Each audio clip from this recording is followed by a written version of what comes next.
Are you game? I am.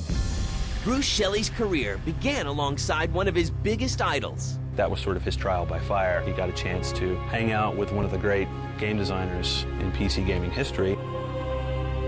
Success followed, yet he followed his heart and left the business he loved. So I was out of the industry, essentially, and no one knew who I was. In a sense, I had no profile. And an old acquaintance lured him back. And I told my wife, I said, I think he's going to start a game company. I said, go for it. An ensemble of talented people pegged their hopes on a challenging game based on history. I suppose it might have been too hard for the casual gamer. But the game earns the devotion of players almost from the start. The first game was one of those ideas that you kind of slap your forehead and go, why the hell didn't anybody else think of this? And the quiet game developer faced his fears. We did push Bruce into the role of the spokesperson, and it was because he was uncomfortable with that role that he's perfect for that role. He impressed others from the beginning. He's not a BS artist, and never has been. He was just a joy to work with. He was almost like my twin brother in a lot of ways. This is the story of the man behind the Age of Empires phenomenon. It's the compelling story of Bruce Shelley.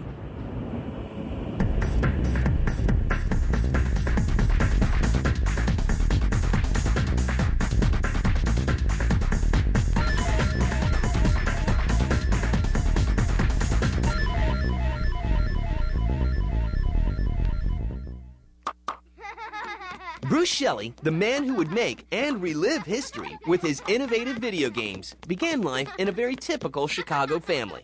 Both my parents were teachers, and my mother was a stay-at-home mom until my middle brother and I were old enough to walk to school on our own. I came out of my childhood really excited about reading and playing games. I remember thinking as a kid that I loved rainy days because all the kids had to do what I wanted to do, which was play games. The brainy kid is also incredibly well-rounded. I played sports in college and into high school level. I was a Boy Scout. I really enjoyed scouting, outdoors experience, the leadership opportunities, that was important. And then college fraternity life. I think by the time I got through those three experiences, I was pretty much who I am today. But all the pop flies in the world can't replace his love for games. I discovered that playing a good game was the most intellectually intense thing that I'd ever done. Bruce heads to grad school and hooks up with a couple of buddies who not only share his interests, but will help change the course of his life. We met at a war game club together where we played historical, and strategy games, board games, before the age of computer games. But I just remember treating them with respect and taught them games and welcomed them as part of the community. It was all kinds of age groups and people at this club.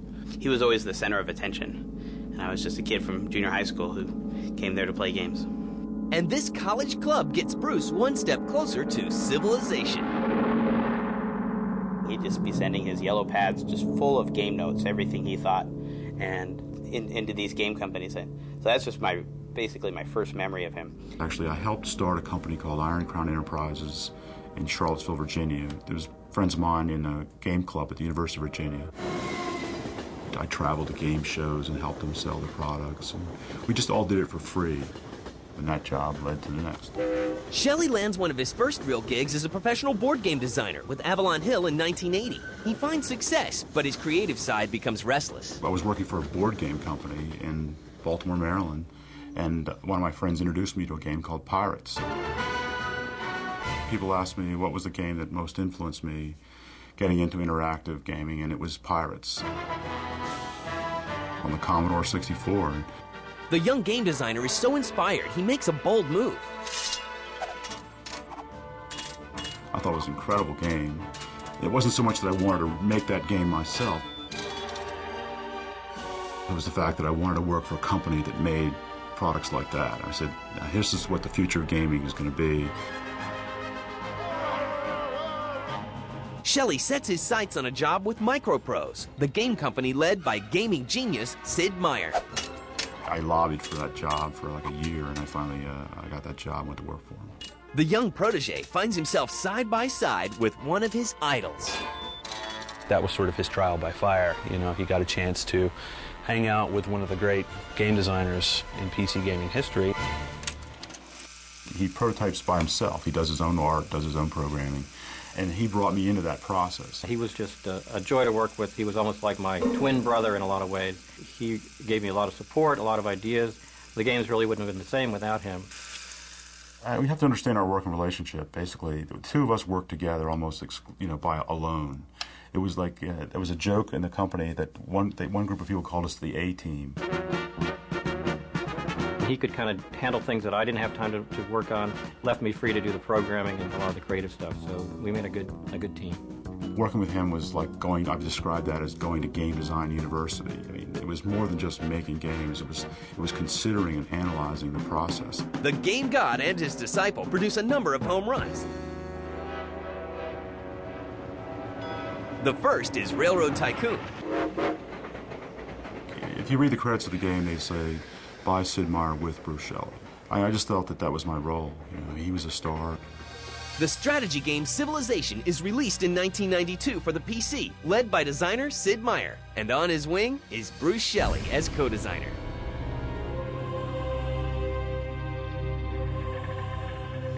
In the game, each player is given 6,000 years to turn a wandering tribe into a technologically developed society.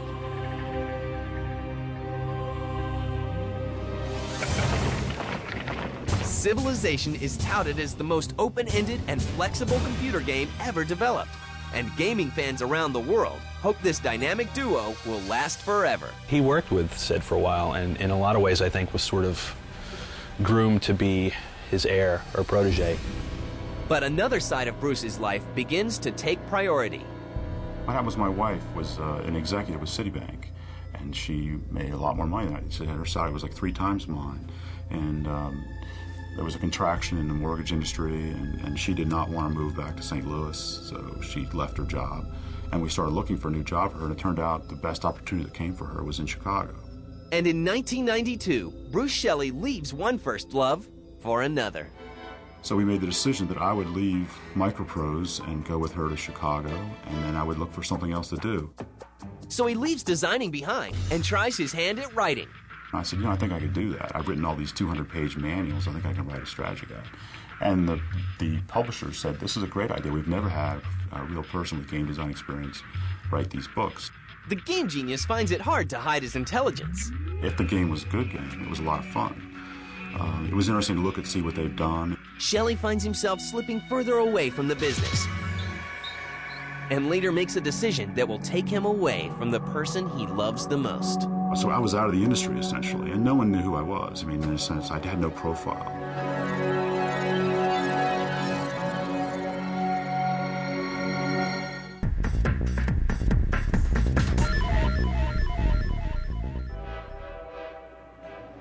In 1994, Bruce Shelley, the co-creator of such hit games as Railroad Tycoon and Civilization, leaves his key job at Microprose and Sid Meier behind.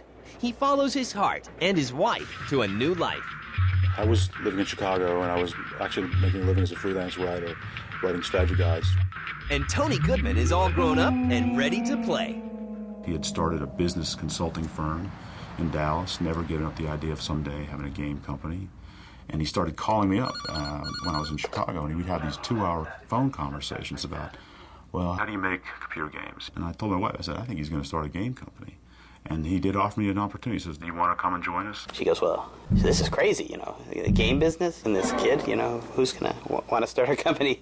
This doesn't make any sense. Well, he knew Tony Goodman when Tony was in junior high. So when Tony got together some people, I said, go for it. But she got on board with it.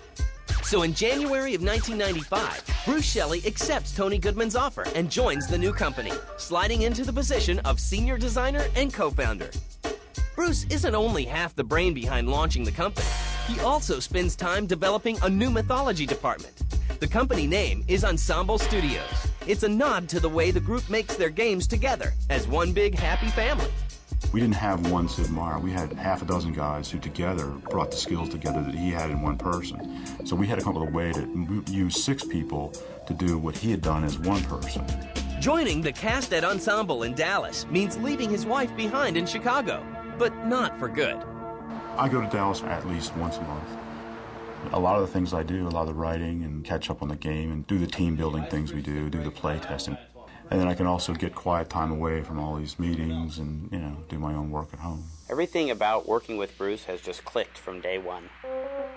He's amazing, the things that he does that I would never consider. Early on, when we had no money, he was spending it. Very interested in marketing and the whole idea of get our face out there. And the boys become inspired to create a new game.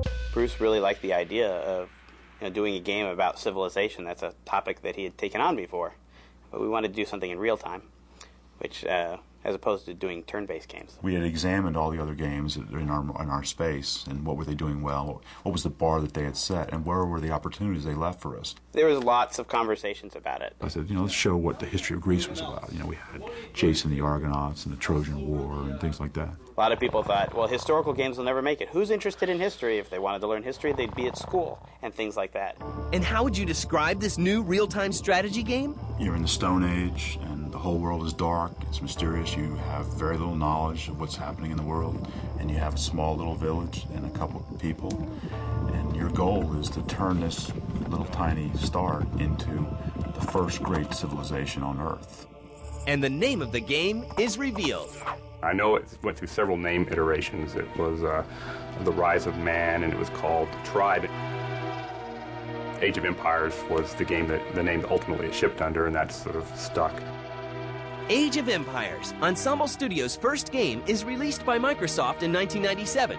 Both gamers and critics are ecstatic.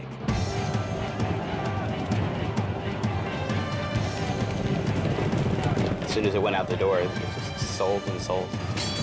We were real happy. The epic game spans thousands of years, in which the player is the guiding spirit in the evolution of a small Ice Age tribe. He's taken the real-time strategy model that was popularized by Command & Conquer and Warcraft and games of that nature. And I don't want to say he's added a layer of respectability to it, but he's taken it into a more realistic context. And Microsoft benefits too. After Age of Empires came out, people started to take Microsoft seriously as a gaming company. The game can be played in 2 to 3 hours, rather than the week or so required to finish a game of Civilization, and up to 8 computers can be linked up to play. The artificial intelligence has been incorporated to ensure playing against the computer is also a bit of a challenge. Microsoft claims it's selling the game faster than they can ship it. Even though it's a game that takes hours and hours to play it each time, it did pick up a pretty huge casual audience and a pretty big female audience that we weren't expecting.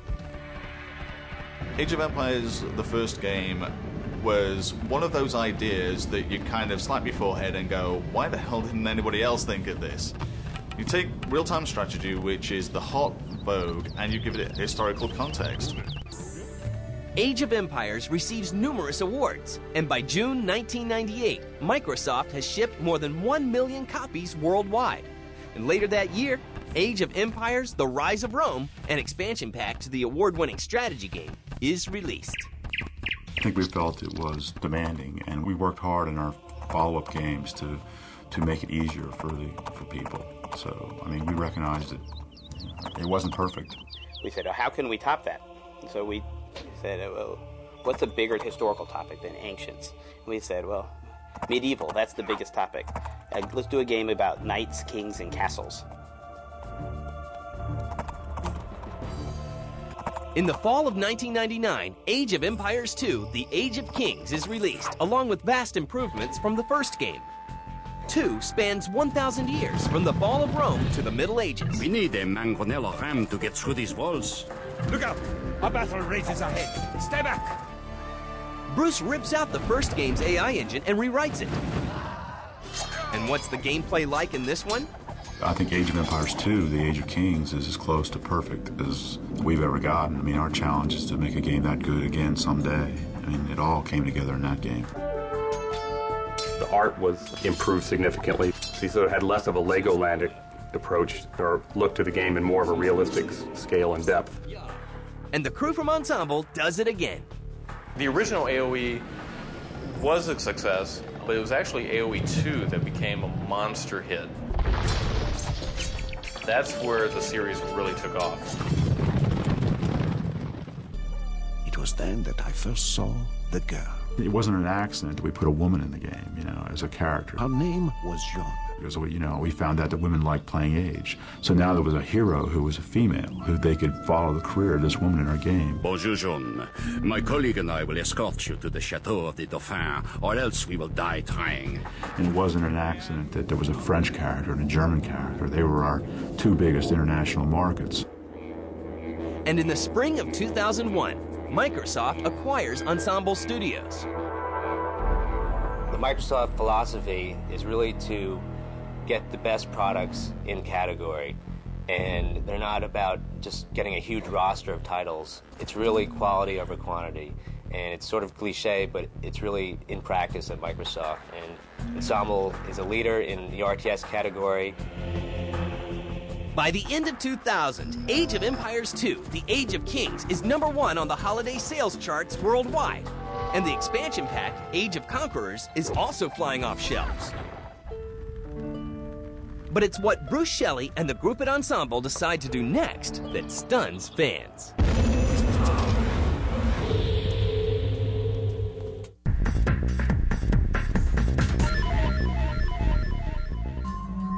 The Age of Empires 2 expansion pack is a massive international hit and an official game of the World Cyber Games. And the quiet man who helped create a phenomenon sees his PR role expanding rapidly. We did push Bruce into the role of the spokesperson, and it was because he was uncomfortable with that role that he's perfect for that role. I think the first thing he has is just sort of unquestionable credibility. He's extremely popular across the world, and all the subsidiaries from Microsoft are always asking for him to come on the road and demonstrate and show the product for them. It's turned out to be a real asset for the product, for the industry, for Ensemble, and for Microsoft. He's not a BS artist, and never has been. He's a very straightforward individual. He'll tell you what he thinks, and he's tactful about it, but you get the straight poop. You know, I happen to be a huge fan of the Age of Empires series, and Bruce will be the first one to say they're not my games. It takes a whole team, you know, and he is always careful to comment on that. We talk about that all the time. No one succeeds by themselves. No matter what it is they do, and it takes a whole team to make something good, and a tremendous team to deliver something this tremendous. But for Bruce Shelley and his team, creating something truly historical would require making a drastic change. We felt that we really had to do something a little different. We see it as like a fork from the Age franchise, not necessarily a linear follow-up. We worked on it for 3 years straight. This is the longest project we ever worked on. It's far more ambitious than anything we've ever done. So what will this new game be about? We wanted to rejuvenate the franchise, so we came up with the idea of doing fantasy. Everybody's doing fantasy games, so and we came up with the idea of mythology. Well, it is an historically based game, a strategy game, where people are going to go in, they're going to try to build up their civilization. They're going to create peasants, gather wood, gather food, gather gold, and gather a fourth resource, which is favor, which is certainly unique to Age of Mythology over Age of Empires. Age of Mythology is Ensemble's most ambitious and perhaps enchanting game ever. There's a hero, Arcantos, and he's an admiral or a great hero from Atlantis, and he's called upon ostensibly to help out in the Trojan War on behalf of his Greek friends. While he's on his way there and gets involved there, he encounters some really unusual things. The gods in the game have certain god powers like earthquakes and tornadoes and meteor strikes. And those are very offensive weapons. There are also defensive ones or economical ones like rain. And based on your civilization, you'll also have access to different mythological creatures. Mythology is part of the human experience. It's not that great a departure from what we've done in the past. It's not completely historical, as closely historical as this other stuff we had.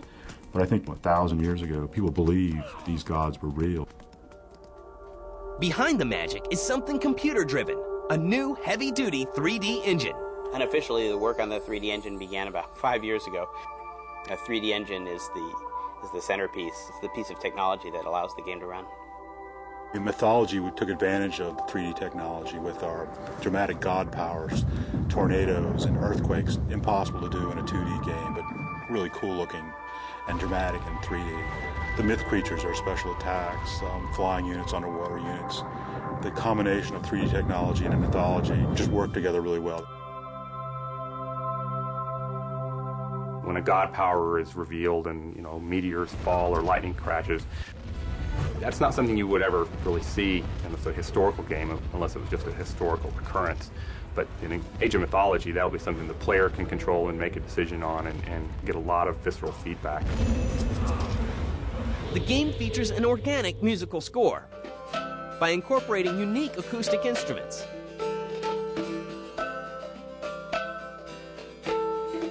And offers easy-to-play multi- and single-player modes. We've done a fantastic single-player campaign that's unlike anything anybody's ever done in a real-time strategy game. And for some fans of Age of Empires, it may feel somewhat familiar. If you're a fan of Age of Empires, you're going to love this game because it builds on everything that made the other Age games terrific. Intuitive gameplay, attention to detail, and historical flavor.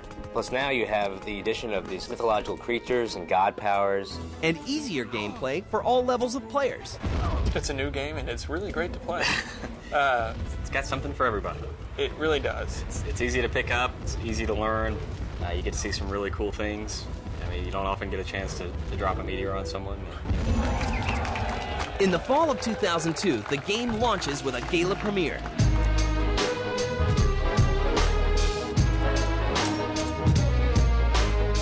And the woman who was there from the very beginning makes an appearance. Well, I think it's really great. I think everybody worked so hard for this. I think they deserve this celebration. And that, of course, includes Mr. Bruce Shelley. Bruce Shelley is really an incredible person because of the way that he looks at very simple means to deliver more exciting experiences. He approaches games as a gamer. He plays a lot of games, and so he's able to sort of relate to the gamer on a level that I think some game designers can't. Bruce Shelley's the kind of individual who wants to, just wake up every day and say, what can I do today to be the best person for this company? Bruce is your best friend, basically. He's someone who's supportive, who doesn't have a negative thing to say. He commands the respect of his peers, and it has earned it. Bruce accomplished anything that he tries. I've been able to do the kind of thing I've loved to do my whole life, and it's turned into a really good thing.